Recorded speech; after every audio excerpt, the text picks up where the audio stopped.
Isang magandang gabi po sa bawat isa po sa atin. Ayan, welcome po sa atin pong Wednesday online Bible study para po sa huling Wednesday ng buwan ng Mayo. Ayan, tayo po ay talagang papalapit na sa kalahati ng taong 2024 at kay bilis nga ng panahon. Tayo po ay papasok na rin at the same time sa rainy season. Handa na po ba kayo na magpalit ulit ang panahon? Amen ba?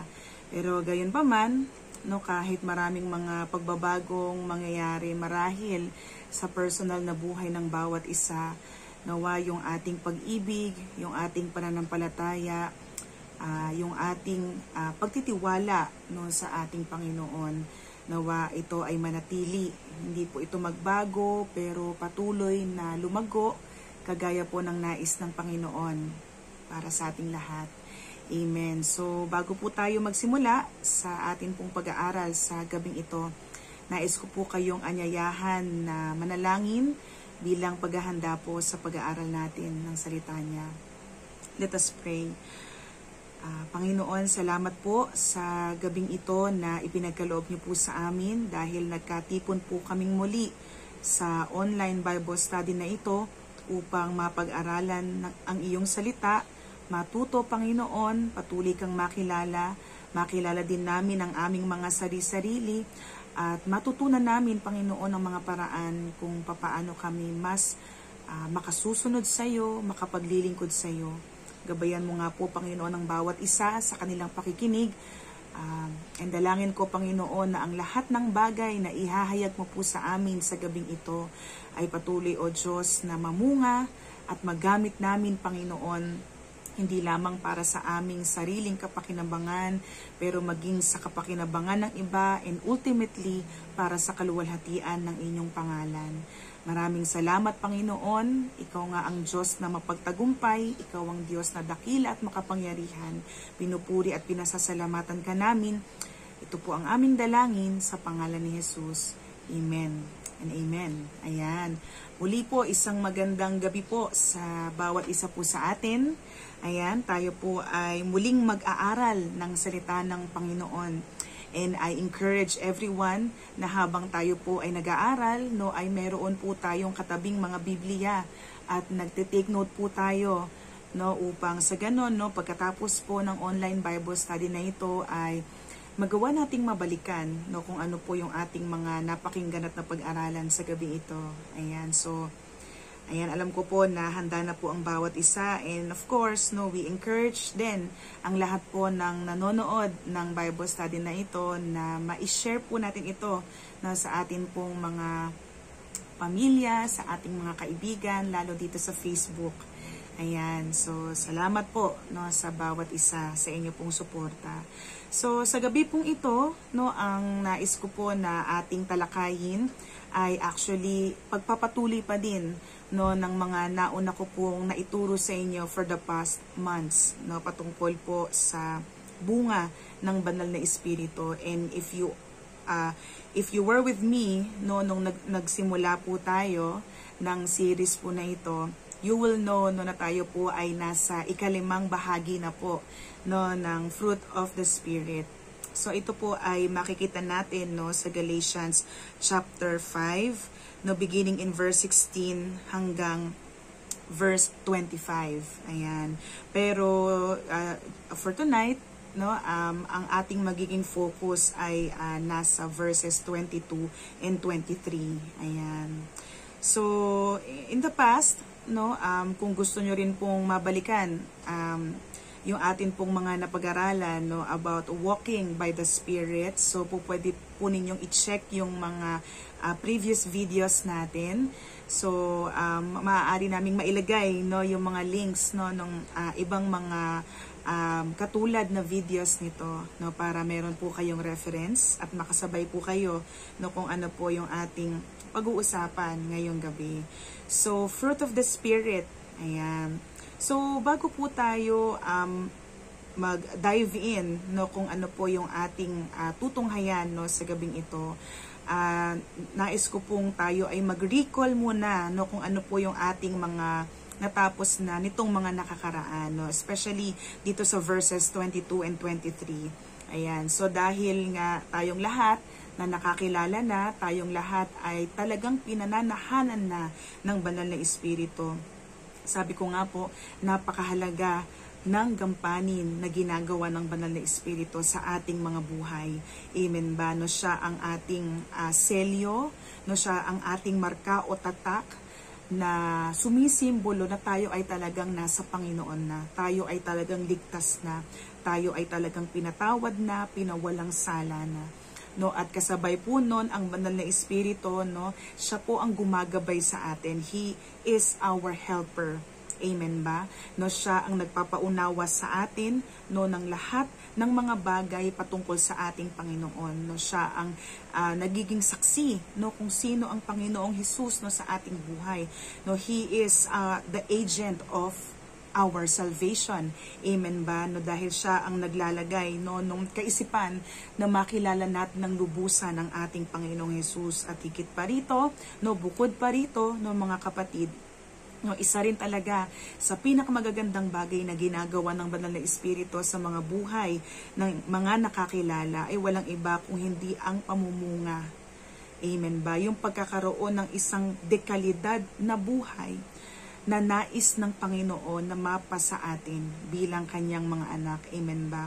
No, at ang bunga na ito, no, ito po ang indicator o ito po ang nagsasabi na yung tao na yon ay mayroong saving relationship kay Kristo. No, itong bunga na ito, amen ba? Ito ang pruweba, no, kung ang tao na yun ay talagang isang tunay na Kristiyano. Amen ba? So, nabanggit ko din, no, nung nakaraan, no, para mas lalo nating maintindihan, no, bakit fruit lang siya. Bagamat napakadaming nabanggit, no, siguro basahin muna natin ulit, no, yung verses 22 to 23, no, para mas ma-connect natin yung gusto ko pong sabihin. So sabi sa Galatians chapter 5 verses 22 and 23, verse 22 it says, "But the fruit of the Spirit is love, joy, peace, patience, kindness, goodness, faithfulness, gentleness, self-control." Verse 23, "Against such things there is no law." Yan. So, just as I was saying, no, a while ago, mga kapatid, ang bunga ng banal na Espiritu, para mas madali po natin siyang maintindihan, ay para siyang isang bouquet of flowers. Ayan. So, siguro kung may mga nanay na nanonood ngayon, ayan, mga asawang babae na nakatanggap, no, ng bulaklak last Mother's Day. So, I know lahat po tayo nakakita na, no, ng bouquet of flowers. And usually, no, ito ay merong iba't ibang klaseng mga bulaklak, iba't iba ang kulay, amen ba? No, iba't iba ang hugis, iba-iba ang laki o yung shape, no, ng bawat flowers. So yung fruit of the Spirit para siyang bouquet of flowers, no, or para siyang mga petal ng isang bulaklak. No, iisa lang yung bulaklak pero marami siyang mga bahagi o marami siyang petal. No, isa lang ang bunga ng banal na Espiritu pero yung tinatawag nating mga virtues, no, yung siyam na virtues or attitudes na dapat daglayin ng isang Kristiyano ay mapapasa kanya. So it's like a package deal.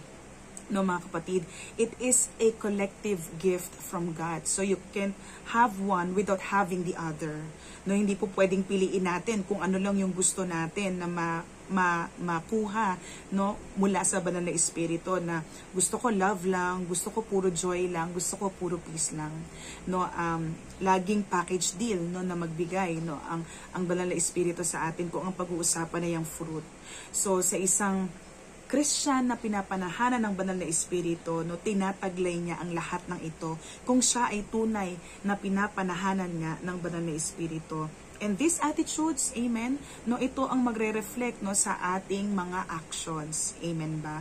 No, kaya yung mga bagay na ginagawa natin bilang isang Kristiyano, minamanifest nito kung ano yung nasa puso niya. Amen ba? No, kagaya nga ng sinasabi sa Bible, no, na kung ano yung nasa puso niya, no, yun siya. No, at yun din, no, ang lumalabas, no, sa kanyang bibig. Amen ba? No, kaya kung tayo ay punong-puno at patuloy, amen ba, na nagbubunga no ng bunga ng banal na espiritu, no makikita itong mga attitude na ito sa ating mga buhay. And actually, mahalaga tong fruit na to, no, kasi ito po ay kabilang, no, sa proseso na tinatawag nating sanctification, mga kapatid. Yung pang-araw-araw, no, na pagbabago sa atin, no, ng banal na espiritu from glory to glory, grace upon grace. Amen ba? No, kailangan niya, no, sa buhay ng banal na sa buhay natin, no, bilang pinapanahanan ng banal na espiritu, kailangan nababago po tayo araw-araw, no. At ang fruit na ito ang indicator, no, ng sanctification natin, no, kung gaano na natatransform ang buhay natin kung i-compare yung buhay natin sa kung sino at kung ano ang naging buhay ng ating Panginoong Jesus. Amen ba? Sapagkat ang goal ng bawat believer is to become Christ-like. No, Christ-likeness, yung maging kawangis ng ating Panginoong Jesus. Kaya mahalaga ito, mga kapatid. No, mahalagang maintindihan natin, no, bakit merong gustong mangyaring transformation ang Panginoon sa ating mga buhay, no, through the agency of the Holy Spirit.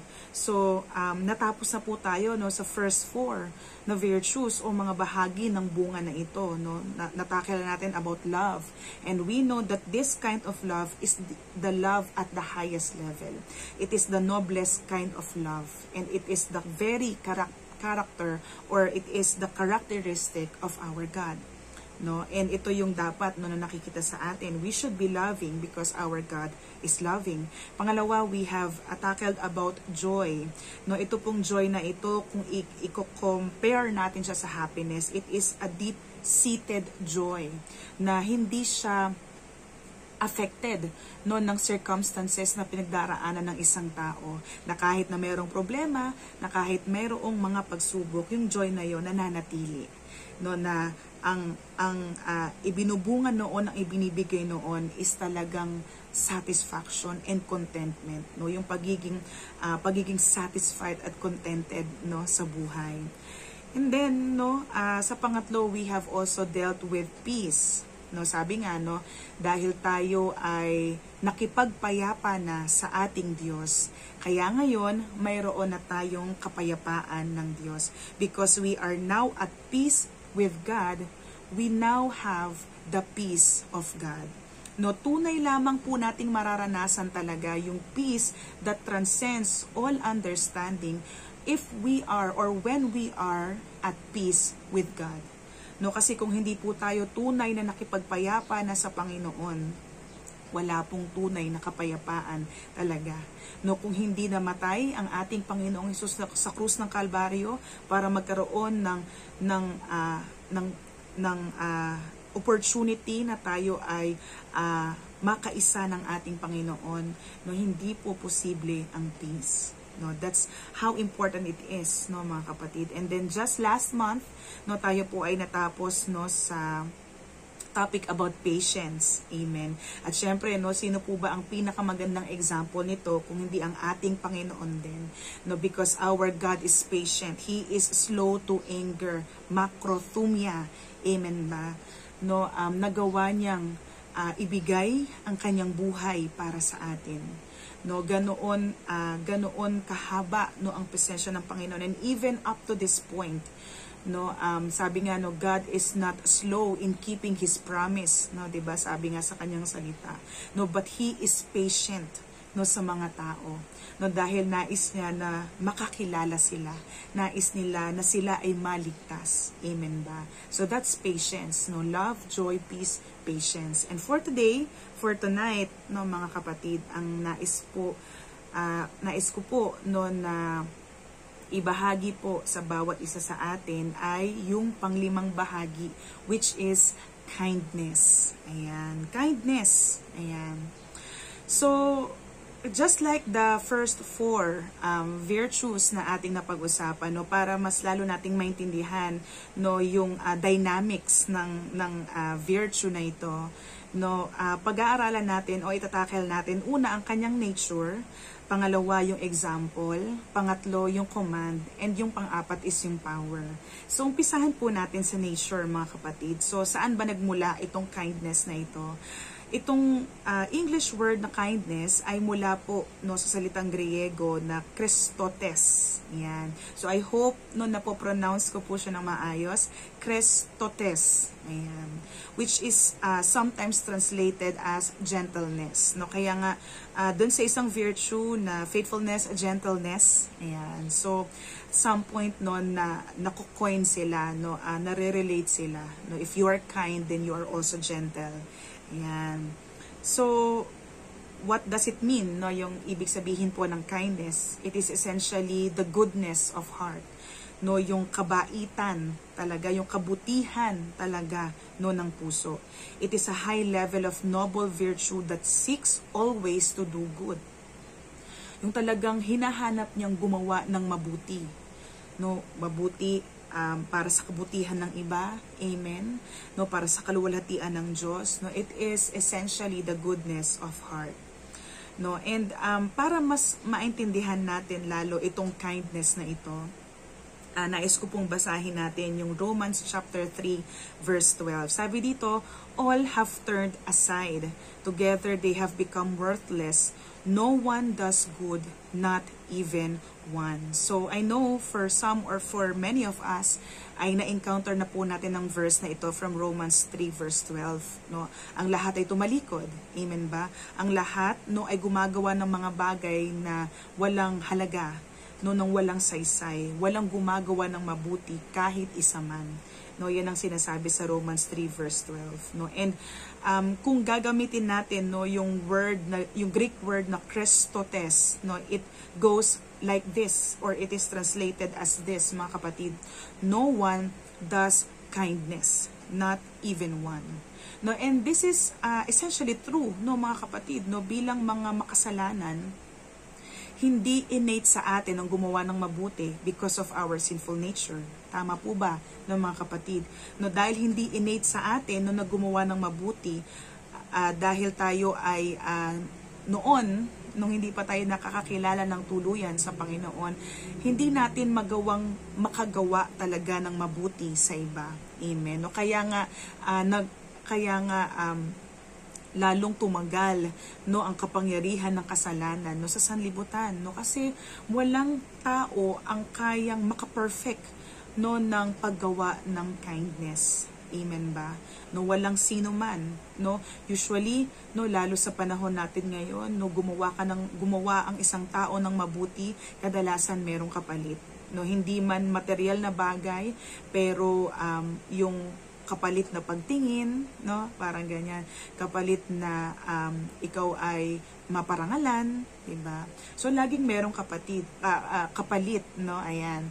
So kapag sinabi kasi nating kindness, no, pag tinignan din talaga natin, talagang selfless siya, no, mga kapatid. Gagawa ka ng isang mabuting bagay out of the goodness of heart. Na wala kang hinihintay na kapalit, na hindi ka nag-aabang na yung ginawa ng iba sa'yo ay gagawin din nila sa'yo.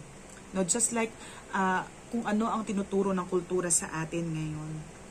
And speaking of culture, no, nasaan nga ba ang kindness, no, o ang kagandahang loob, ang kabutihang loob sa kultura natin ngayon? No, I have already mentioned, no, talagang kapag ang isang tao ay gumawa ng mabuti no sa kapwa niya, laging nag-aantay ng kapalit, diba? Which is talagang parang napaka contradictory, no, kasi kapag gumawa ka ng mabuti, huwag ka na mag-expect, no, na gawin din nila yun sa'yo, no. Ang mahalaga, nakagawa ka ng mabuti, no. Hindi po ba ganun po dapat, no? And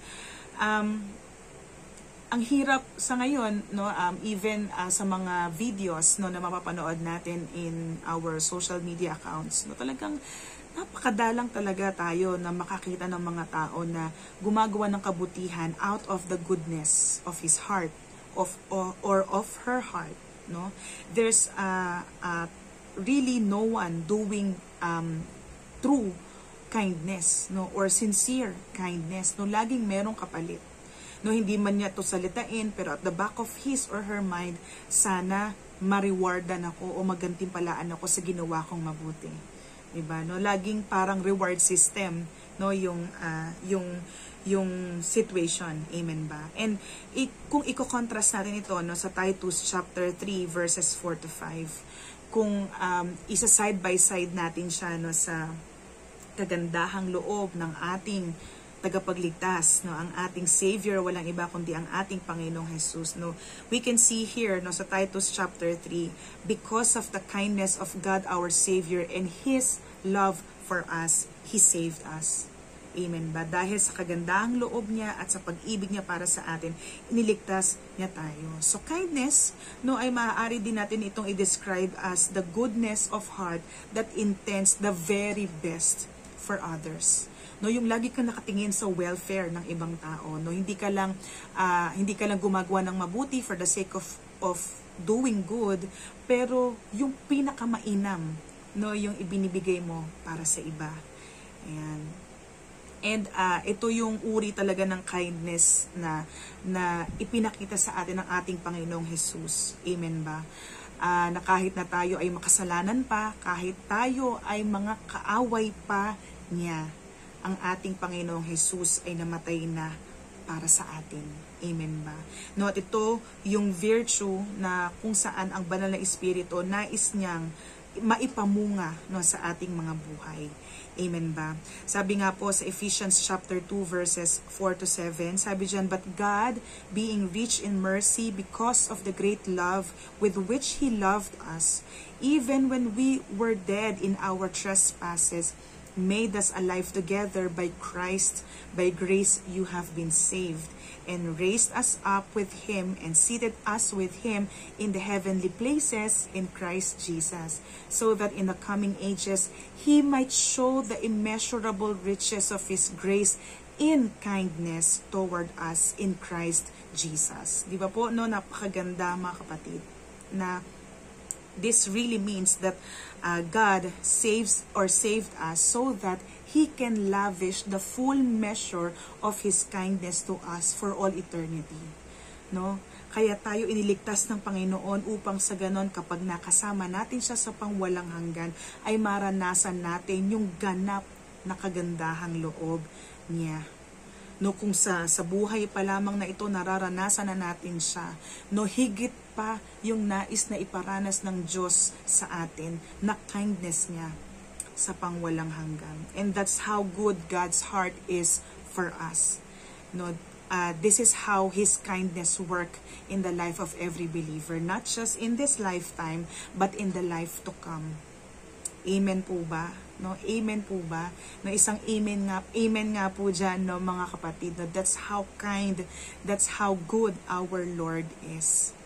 Siyempre, no, para ma-take natin siya in a balanced way, no, dapat na maging reminder din sa atin mga kapatid na itong kindness na ito na ipinakikita sa atin ng ating Panginoon, it does not mean that He tolerates sin. Of course not, no. Ang ating Panginoon, He is always balanced. He is loving, He is kind, He is compassionate, He is gracious and merciful, but at the same time, He is just, He is holy. Amen ba?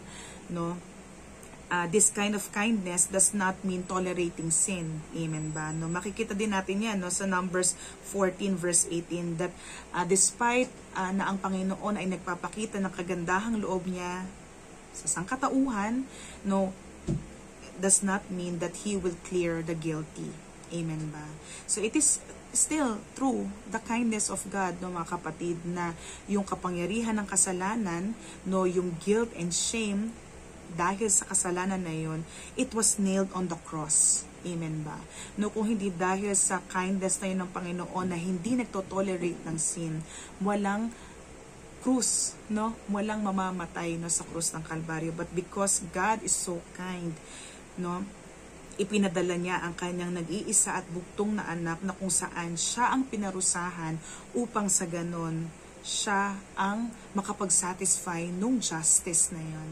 Amen ba? He became the perfect and the ultimate sacrifice, no, so that, no, through the death of His Son, amen ba, through the payment, no, ng penalty ng sin, His kindness can be extended to us sinners. No? Amen ba? So He is kind, He is merciful, He is loving and forgiving, He is patient. Amen. But at the same time, He will never overlook sin. No, ganun kabalanse ang ating Panginoon. So nakita natin no yung nature ng kindness. So somehow no meron na tayong idea no what kind of kindness yung dapat na ine-exhibit natin no bilang isang mananampalataya. Amen ba? Sa pangalawa po is yung example. So ano po yung halimbawa na po pwede nating ma-relate dito para mas lalo nating maintindihan how great is this kindness na dapat ini-exhibit natin bilang mananampalataya. So basahin natin no from 2 Corinthians chapter 10 verse 1a. Sabi doon, I, Paul, myself entreat you by the meekness and gentleness of Christ. So here no mga kapatid, makikita nyo na yung word na kindness, no, talagang maire-relate natin yung mga salitang meek and gentle. Amen. So mamaya, natingnan natin yan mga kapatid. Sa buhay po ng ating Panginoong Jesus, no, during His earthly ministry, makakakita talaga tayo ng maraming mga proofs or mga evidences na siya ay nagpakita ng kanyang kagandahang loob, pagiging gentle and meek in heart or in spirit, no? Kung paano niya pinakain, no, ang napakaraming taong nagugutom, amen ba? No, kung paano siya nagpagaling ng lahat ng uri ng sakit, kung paanong talagang malapit na malapit siya sa mga bata, no? At pinagpapala niya ang mga batang ito, at kung paanong nagiging sobrang patient siya no sa pagtuturo ng salita ng Diyos sa mga tao. Amen ba? And I think one of the greatest expression of His kindness ay makikita po natin sa Matthew chapter 11.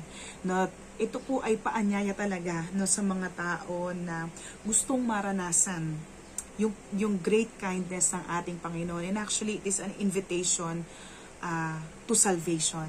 No, sabi po sa Matthew chapter 11 verses 28 to 30, Come to me, all who labor and are heavy laden, and I will give you rest. Take my yoke upon you and learn from me, for I am gentle and lowly in heart, and you will find rest for your souls. For my yoke is easy and my burden is light. Ayan. So ito po ang invitation no ni Kristo sa lahat, no?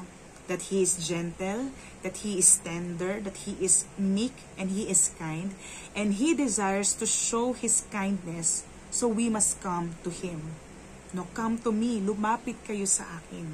Amen ba? No, kasi talagang ang mundo natin ngayon at ang corrupt system ng mundo ngayon ay talagang kakaiba. No, talagang pasama ng pasama. At ang lahat ng mga pursuits, lahat ng mga inaasam-asam ng mga tao sa buhay na ito, it will just drain us. Amen ba? No, na kahit na makamtan mo ang kayamanan, makamtan mo ang karangalan, makamtan mo ang katanyagan, no, pero laging merong kulang. There's still an empty void no dito no sa ating puso na hindi ma-fill up no ng mga material possessions or riches na yun. So and all these things no ang iiwan lang nito sa atin, all these pursuits will just leave us with nothing but fear, doubt, and hopelessness. Amen ba? No, kaya hindi katakataka no na maraming mga tao kahit na nakamtan nila ang lahat ng mga bagay sa mundong ito, still chose to end their lives. Amen po ba? So, ito yung invitation ni Jesus, come to me. No? Lay down these heavy burdens of trying to live a good life in your own terms. No, and even sa buhay ng mga Israelita or ng mga Hodyo during that time, dahil nga napakahirap no na sumunod sa batas na ine-enforce no ng mga pariseo o ng mga temple leaders, na to the point na napaka-imposible no na makasunod sa kautusan. No, kaya ang paanyaya ng Panginoong Jesus no is iwan mo sa akin no, lumapit ka sa akin, magpahinga ka sa akin.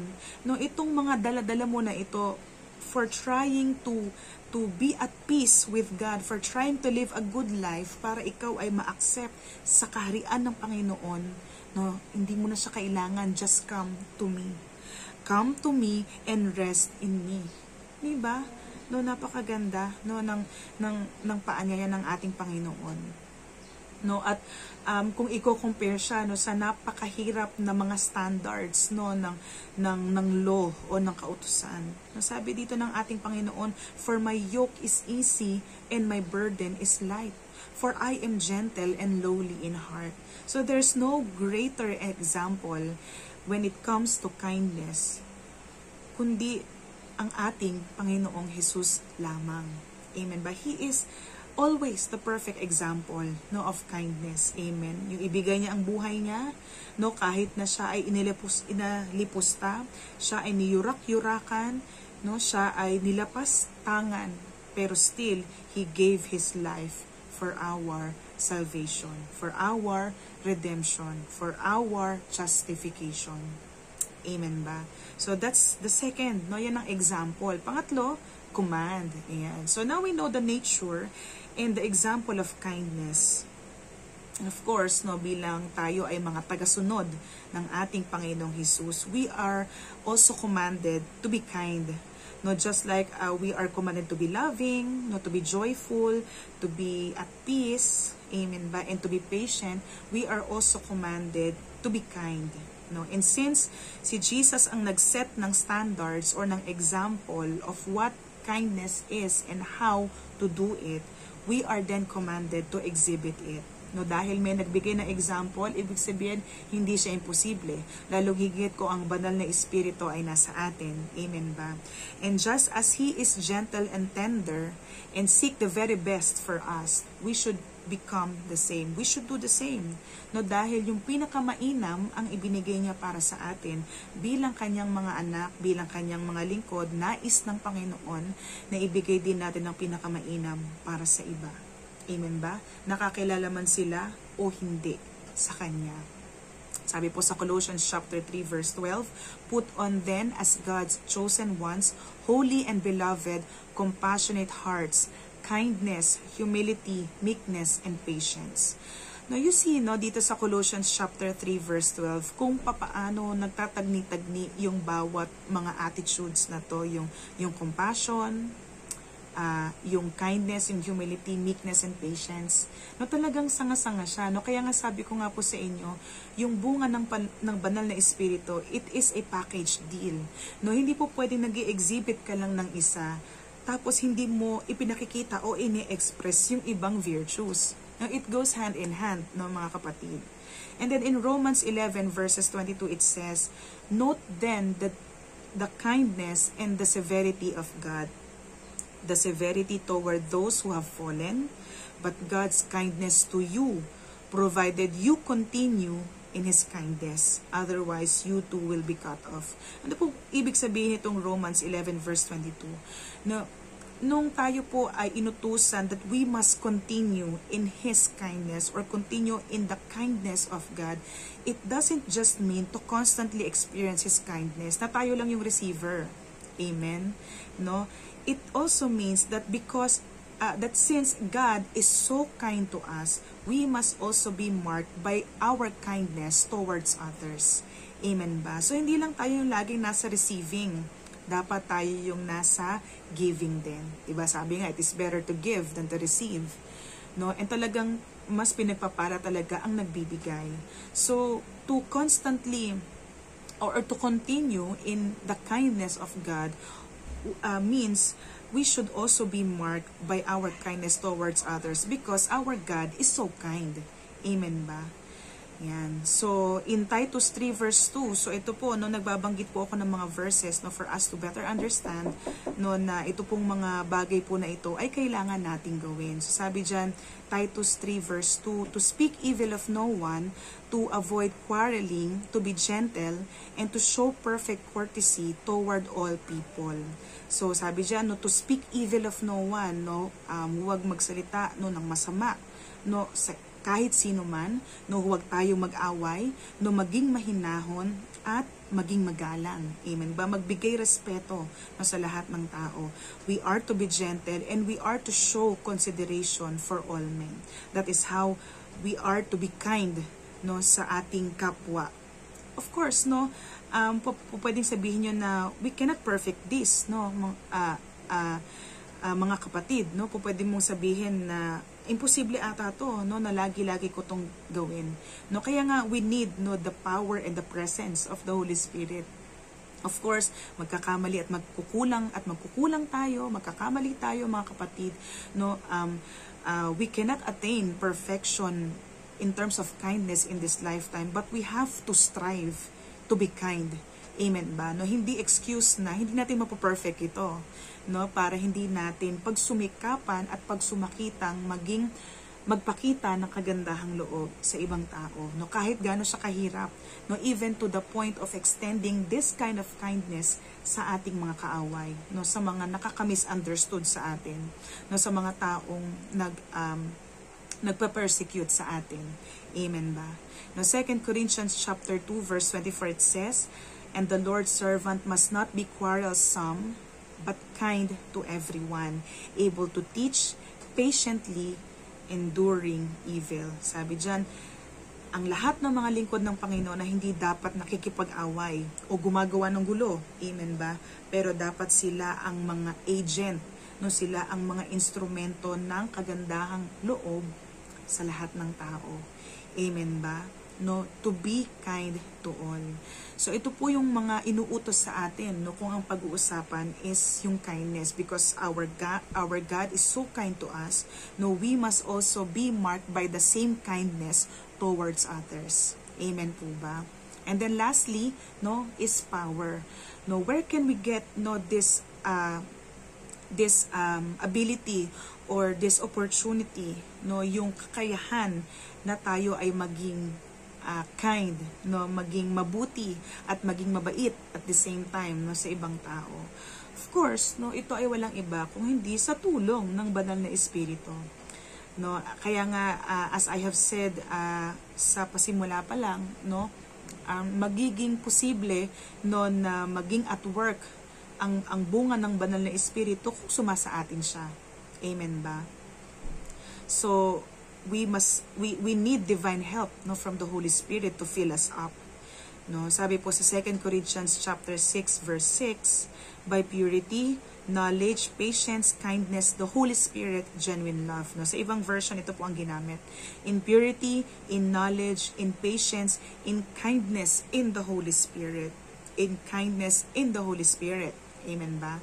In genuine love. No, kaya talagang kung wala ang banal na Espiritu, hindi ito posible. Amen ba?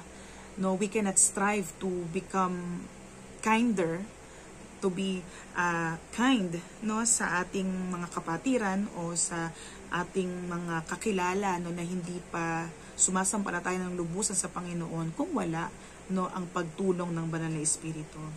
So as a believer who walks by the Spirit, people should know you for your kindness. No, kaya nga malalaman nila na talagang ang banal na Espiritu ay nasa atin, and malalaman nila na talagang tayo ay nasa Panginoon kung na-exhibit natin, no, ang bunga niya, no, ang mga virtues na ito.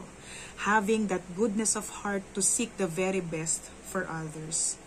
No, kaya nga of course, no, we need the help of the Holy Spirit, but at the same time, no, dahil ine-empower niya tayo, amen ba, dahil andoon yung kanyang pag-equip, no, sa atin, no, dapat din at the same time, no, ay tinutulungan natin ang ating sarili, no, na ma-practice ito. Syempre, no, without proper application, no, hindi ito maging posible sa atin.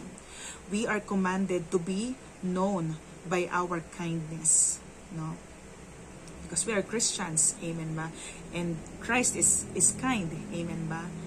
And He really gave, no, His everything, no, para sa ating lahat.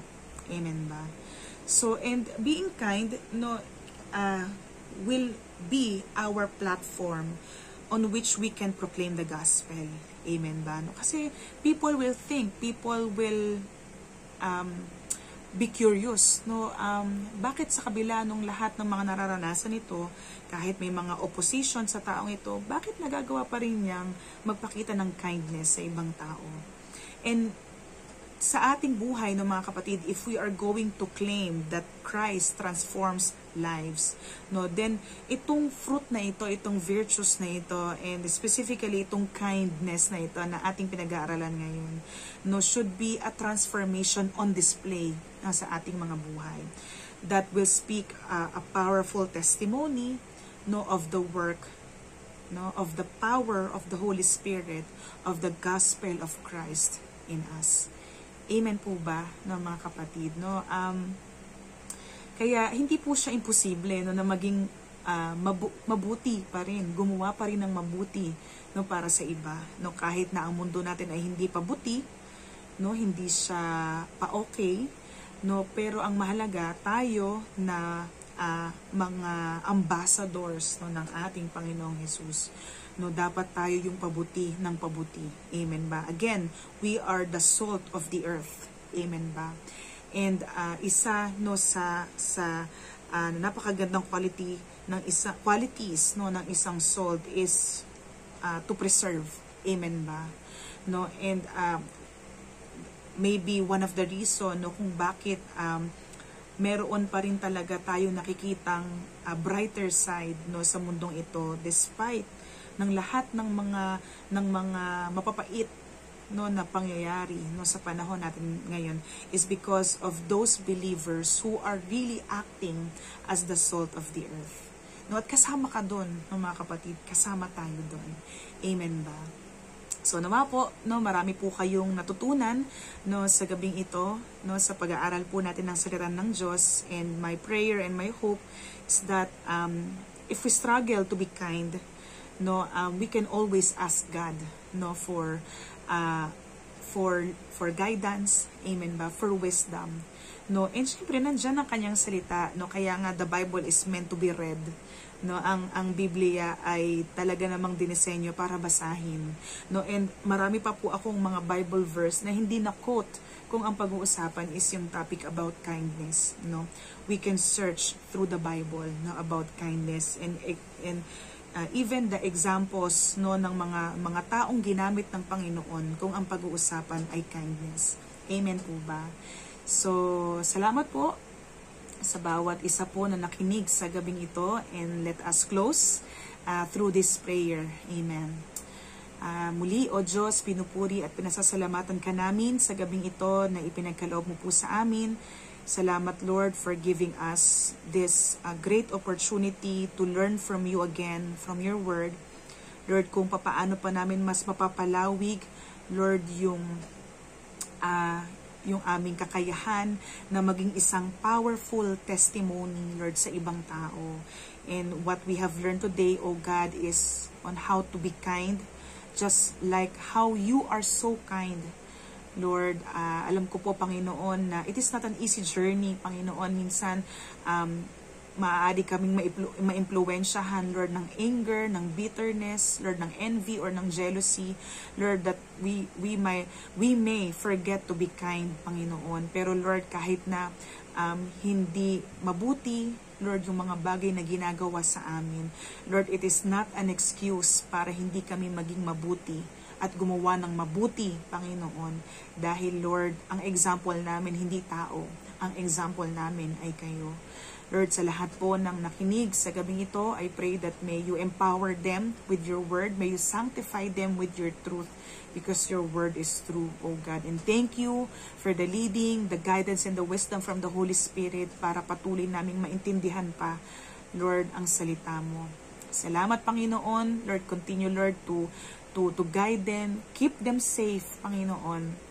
Lalong higit, Panginoon, na hindi maganda, Lord, ang takbo ng panahon namin ngayon, not just the weather, Lord, but the situation going around the world, Panginoon. Lord, we pray, Lord, for our fellow believers, for the body of Christ, O God. Lord, we pray, Panginoon, lalong higit sa mga tao na wala pang tunay na pagkakilala sa iyo, that may this online Bible study reach them, Panginoon, nasaan man sila. Lord, and may this online Bible study be an avenue, Lord, an instrument, Panginoon, Lord, hindi lang para mahipo ang puso nila, pero Lord, kung hindi, magbalik loob sila, Lord, sa inyo. Lord, maraming salamat po. Lord, salamat sa katagumpayan ng gabing ito. Lord, sa iyo ang lahat ng papuri at pasasalamat sa pangalan po ng aming Panginoong Hesus. Ang lahat po ay magsabi ng Amen and Amen.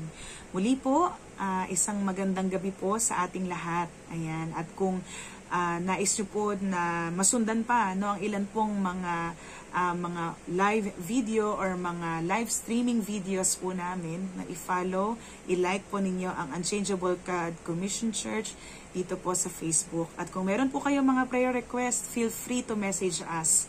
Amen, because we love to pray for you. Salamat po mga kapatid, and to God be the glory.